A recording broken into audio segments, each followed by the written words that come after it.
আব্দুল হামিদ থাইল্যান্ডে, মির্জা ফখরুলও থাইল্যান্ডে, তলে তলে কি সমঝোতা হয়ে গেছে? ওবায়দুল কাদেরের সেই ডায়লগ। একটা কানাঘোষা চলতেছে, আব্দুল হামিদ গেছে চিকিৎসার জন্য, সাবেক রাষ্ট্রপতি আব্দুল হামিদ থাইল্যান্ডে গেছে। আমাদের মির্জা ফখরুল সাহেব উনিও এখন থাইল্যান্ডে গেছে চিকিৎসার জন্য। এখন একটা কানাঘোষা চলতেছে, আসলে কি ওনাদের তলে তলে কি সমঝোতা হয়ে গেছে? আওয়ামী লীগ পুনর্বাসনের কি প্রকল্প চালু হয়ে গেছে?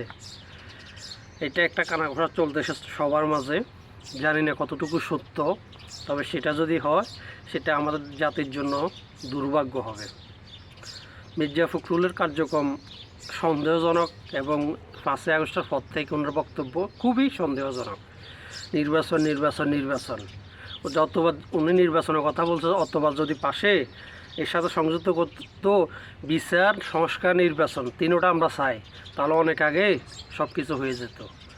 আরেকটা কথা হইলো, সবাই কথা কথায় এই ছাত্রদের আয় নিয়ে প্রশ্ন তোলে। তারা গাড়িতে চড়ে, তারা ইফতার মাহফিল করে, তারা এই প্রোগ্রাম করে, টাকা কই পায়? আমার একটা প্রশ্ন, মির্জা ফখরুল যে বারে বারে চিকিৎসার জন্য দেশের বাইরে যায়, উনি চোখের চিকিৎসার জন্য থাইল্যান্ড গেছে।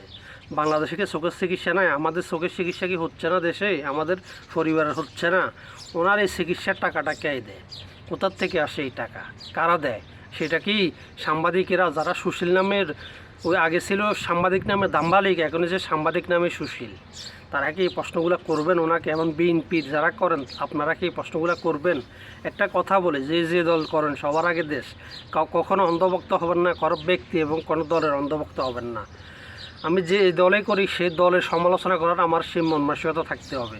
দল ভালো করলে প্রশংসা করব, খারাপ করলে প্রশ্ন করব। ঠিক বিরোধী দল, আমি যাকে পছন্দ করি না সেও যদি ভালো কাজ করে আমি তার প্রশংসা করব, খারাপ কাজ করলে এই সমালোচনা করব। এই মেন্টালিটি আমাদের থাকতে হবে।